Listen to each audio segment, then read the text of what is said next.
Hi, in this session we will discuss about B and T lymphocytes, and we also call it as a B cells and T cells. In previous session we have discussed a kind of subtype of T cells which we call it as a NK T cells and its role in recognition of lipid and lipid derivative antigen. Here we will take up this B cells and T cells. Okay. So let's begin with B cells. So B cells are one of very important cells.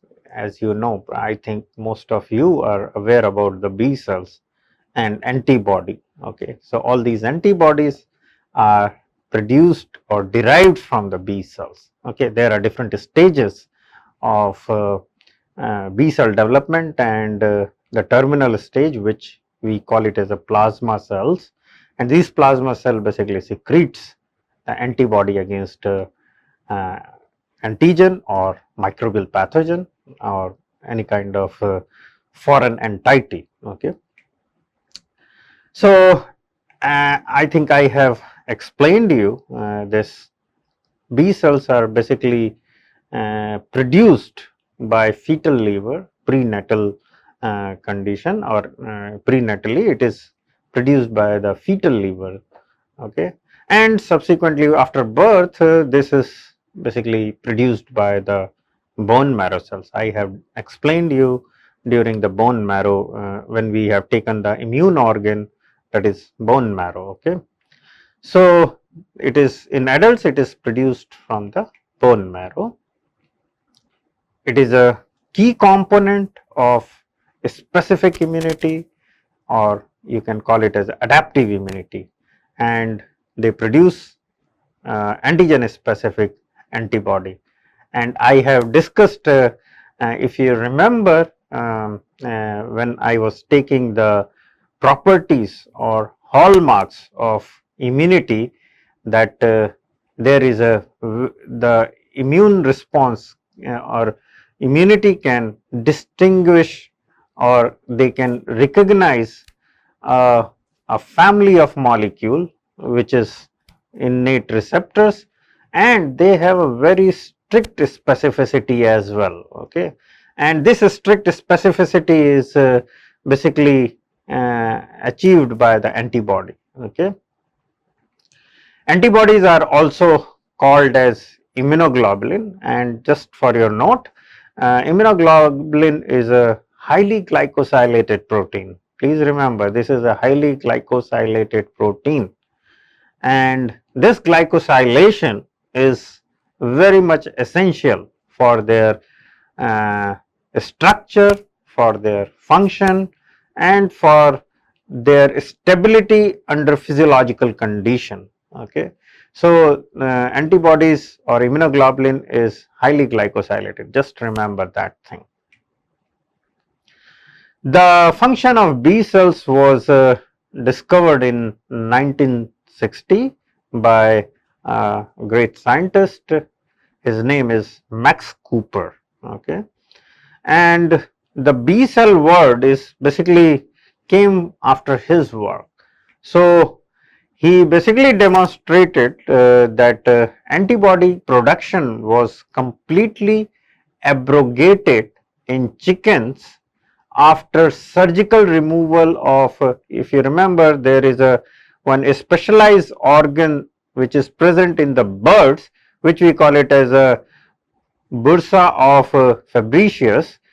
So basically what he has done, he surgically removed and then he irradiated the chicken, and then he found out that the antibody production was severely reduced or almost completely abrogated. Okay, so by his work it was known that okay, this organ is playing a very important role in B cells production as well as antibody production. Okay, and after his this work, these cells were called as a B cell. There is a B word, B alphabet. Okay, this B alphabet is basically derived from this organ name. Okay, and this B cell is B stand for bursa of Fabricius, and this from that time onward we call these cells, the antibody producing cells, as a B cells. Okay. B cells plays a very important role in CD4 T cell mediated immune responses. Okay. If you remember that I have told you there are three major kind of antigen presenting cells. One is dendritic cells. Okay. The dendritic cells can present the antigen, and these antigen presenting cells basically express the MHC class 2 molecules. Okay. So, the dendritic cells is a one, another is macrophages, and the third one is B cells. Okay.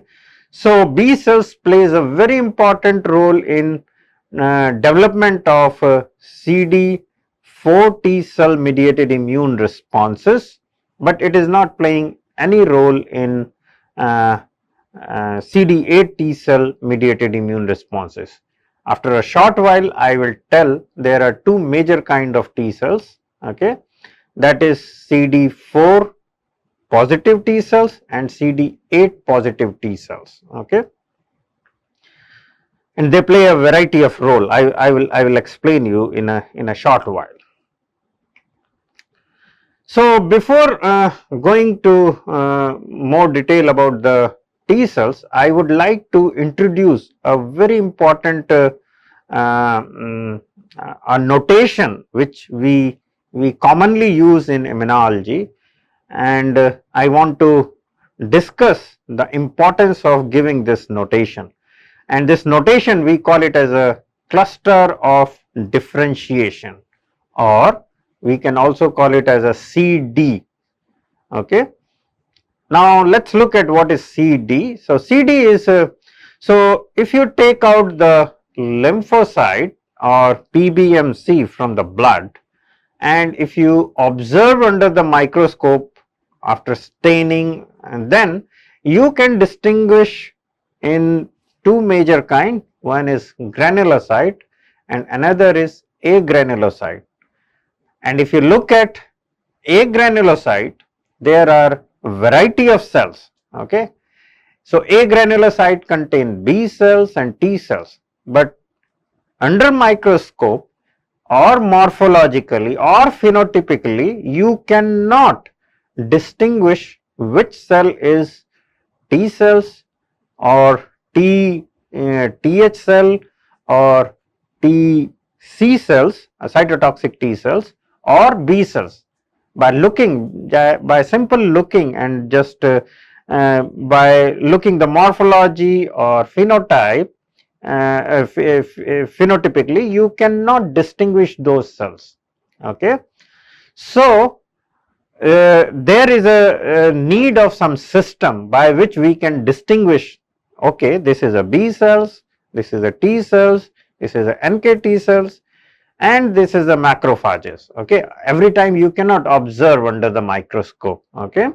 Because when you do the experiment or when you investigate something, if you always observe the cells under microscope, then you cannot conduct further experiments. Okay. So, since these cells are functionally different and functionally different, so it is quite obvious that these cells must be having different surface proteins. Okay. Over the surface, the protein must be different. Okay.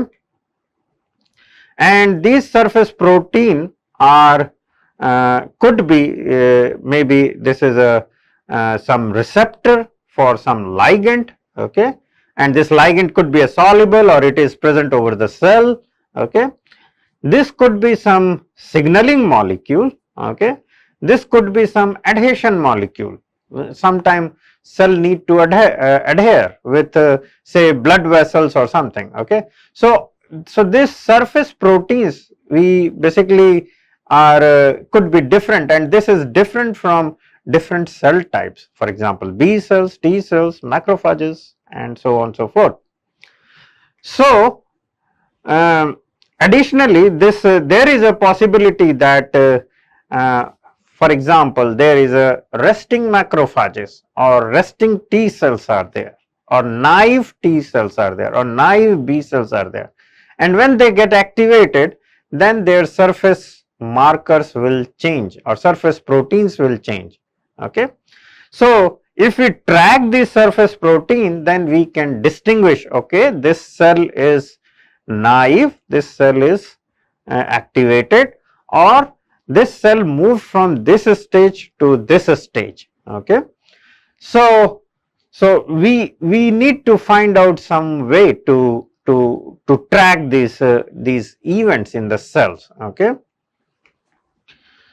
So, overall these proteins which is uniquely expressed at particular stage of development or activation or non-activation, we call it as a cell surface marker. Okay. And overall this cell surface marker is playing a very important role in various immunological or biological processes. Okay. So, how we can distinguish these cell surface markers? So, there is a set of monoclonal antibody. I will tell you what is monoclonal antibody. So, there is a set of monoclonal antibody which basically or specifically bind to a specific protein, and we call it as a cluster of differentiation. Okay. So, let me explain what is monoclonal antibody. So, when there is a monoclonal, there is a also there must be polyclonal. Okay. So, monoclonal antibody is the antibody which can look at only one antigenic surface. Okay. And this antigenic surface or antigenic determinant, we call it as a epitope. Okay. So, monoclonal antibody can look at only one surface and then this can bind. Okay. So, monoclonal antibody are very specific to their target. So, there will be a set of, for example, if there is some protein, this has a several three-dimensional structures. So, one monoclonal antibody will bind to one of the surface. There are so many surfaces, okay, or one portion of the surfaces. So, all those set of monoclonal antibody which is binding to one specific surface protein, we call it as a so this set of antibody we call it as a set of monoclonal antibody. Okay, and this will bind to one molecule which has a many surfaces, and we call it as a cluster of differentiation. Okay. So, the cell surface protein to which this set of antibodies basically bind, we call it as a CD molecule or CD surface marker. Okay, or CD marker or CD antigen, anything you can call it. Okay. This CD molecule has some biological significance, and it is used for variety of processes, and this CD molecule was developed from ages. Now we have so many CD molecules. Okay. So, this has some biological significance. For example, you want to isolate some from PBMC, for example, you want to isolate the B cells. So, if you have those set of antibody which is uniquely binding to the molecule which is uniquely expressing over B cell, you can use that antibody in order to isolate those B cells or visualize those B cells. Okay, and rest you can discard, or you can use this B cell for further experiments. Okay.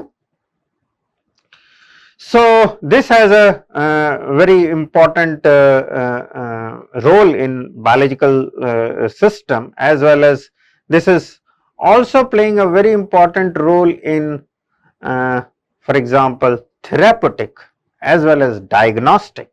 For example, in previous session I have discussed about the NKT cells. Okay. So if I want to isolate NKT cells from the individual, I can use those CD molecule, the specific CD molecule which is expressing over NK cells, okay.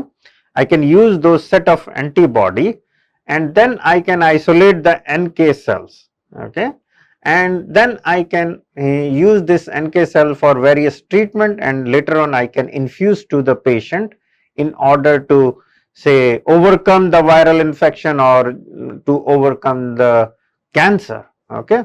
So this has a lot of significance. This I was explaining about the therapeutic. There is also significance in diagnostic. For example, in some blood cancer, the B cells are not moving from stage A to stage B. So we can easily find out using those set of antibody, okay, unique set of antibody, okay. So this has a wide range application, okay. The CD molecule is basically this naming is done along with CD, and there will be some number, and number is based on the order of discovery, okay. So for example, in B cells or T cells, some molecule was discovered, so that received first that number, and later on people found out, okay, in T cells there are further different kinds of T cells, so they receive another number or higher number. So this CD molecule, the naming is like that. For example, CD3 is present on T cells, okay. There is a CD4 T cells. So CD4 T cell, the CD4 molecule was discovered later, okay. There is a CD19 on the B cells. So CD19 was discovered quite later to compare to the CD3 and CD4. So this is a one of a convention, okay, and it is adopted in case of CD numbering or CD nomenclature, okay. So far about 400, approximately 400 CD molecules were discovered, and these molecules are used in our various kind of studies. Here I have a one simple scheme which this is in case of human. Here you can see that lot of CD molecules are written, CD45 are A minus, CD49 and all those things on hematopoietic stem cell, okay. Basically this hematopoietic stem cell is positive for CD34. I think I have explained when I have taken the hematopoietic stem cells, okay. So here you can see that there is a unique CD marker over the erythrocyte, platelets and neutrophil, eosinophil, basophils, mast cell and monocyte, macrophages, dendritic cells, NK cells and B cells, okay. So if you see, there is some unique marker, okay. Here I just want to tell one more very important technique which we are using, or a concept, not precisely the technique, the concept. For example, if I want to isolate B cells and I want to culture those B cells and further study, so then there will be two choices. One is that I should isolate the B cells and then perform the experiment, which we call it as a positive selection method for isolation of B cells.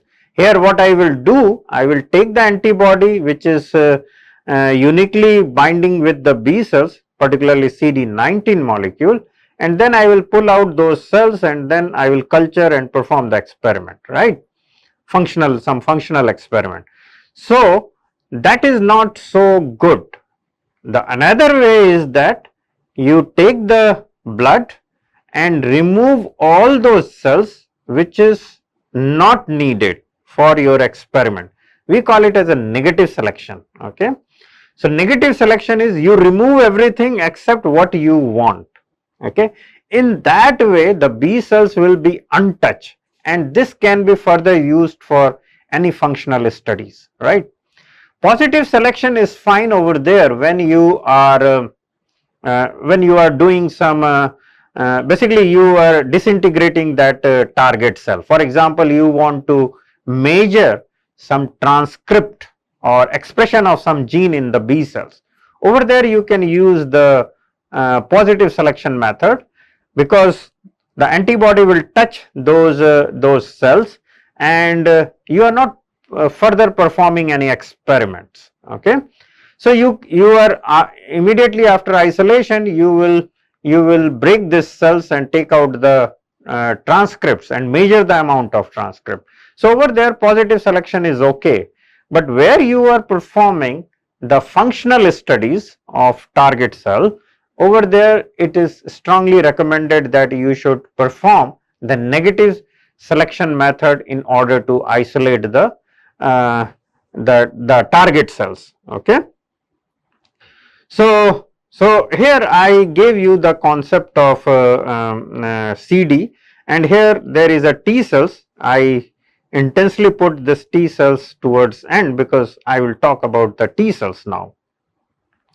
So T cells has a unique one common marker which we call it as a CD3.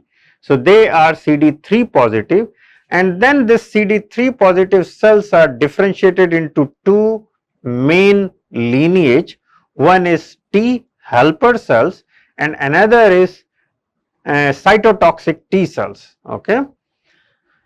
Cytotoxic T cells are basically recognizing the antigen, proteinaceous antigen, along with MHC class 1 molecule, and upon recognition they basically lyse the target cell like NK cells. I have explained you NK cells in great session, in a great length in previous session. Okay.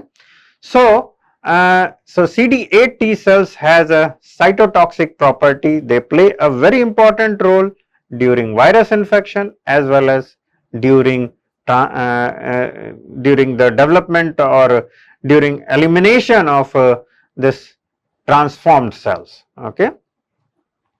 On another hand, T helper cells, they recognize the antigen along with MHC class 2 molecule, which is expressed by a very specialized cell known as antigen presenting cells. I have explained you antigen presenting cells on several occasions in previous session.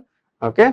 So they sense the antigen along with MHC class 2 molecule, and then they will differentiate further in order to develop a appropriate immune response, particularly adaptive immune response. Okay. And these T cells are these TH cells or T helper cells are of several kinds, and they have a huge range of function. Okay. For example, here you can see that there is a TH1 cells. They play a very important role against intracellular pathogen in for example Mycobacterium tuberculosis or Listeria infection. They play a very important role and basically activate those cells and kill those pathogen. Okay. Another is TH2 cells. These TH2 cells are very important in development of B cell dependent immune responses. Okay.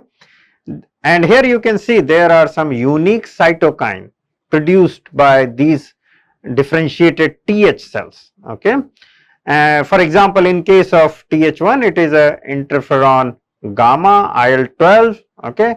And in case of TH2 it is IL-4, and upon activation they also produce the same cytokine along with other cytokine in order to establish that kind of immune response. Okay. For example, TH2 produce IL-4, then cell differentiate into the TH2, and then this TH2 cells will proliferate, and then they will produce more IL-4 along with all those cytokine which is needed for the development of B cell mediated immune responses. Okay. They play an important role in allergic responses. Okay. Another here you can see that TH17 cells. Okay. This basically induce inflammation, and they basically involve in in autoimmune diseases. Okay, there are Th22 cells. These Th22 cells are basically play an important role in mucosal immune responses. You remember I have discussed various in various immune organ, the MALT, mucosal associated lymphoid tissues. Okay, so over there I have told you there must be a very good balance between tolerance and immune response, because if it will be disturbed, because food is a all foreign thing, but there is a no immune response. So over there is a tolerance, and tolerance plays a very important role against this. But if this food contains some pathogen, then our immune responses get activated and clear that microbial pathogen. So that is a very delicate balance between tolerance and immune response. So over there this Th22 cells are there, and they play a very important role. Okay, and there are some diseases for some inflammatory bowel diseases and all those things. Over there these cells are also playing, probably these cells get dysregulated. So this is not my research field, so I cannot tell too much about that. Okay, there is a TFH cells. Basically this TFH cells plays a very important role against this antigen specific B cell immunity. Okay, Th9 cells, they are basically very important against tumor. Okay, and they are also involved in one or other way in activation or in function of the mast cells. There is a Treg cells. So far I was talking about all activating things, but there is a need of damping of immune response. Okay, because if the system will keep on activated, then that result to the autoimmune disease. So there is a cells known as Treg cells. These are T regulatory cells. Okay, so these T regulatory cells basically damp the any overactivated T cell mediated immune responses. Okay, with this I am completely finishing the immune cell and its function in immunity. Okay, various immune cell we have discussed, and we have also studied their role in immunity, and in some or other cells we have also studied the how these cells are involved in disease. Okay, so in next session I will take you to the soluble component of immunity. So we have discussed the organs of immunity, then we have taken the cells. Now we will study the molecules which is playing a very important role in immunity, and later on I will discuss how everything get integrated. Thank you very much.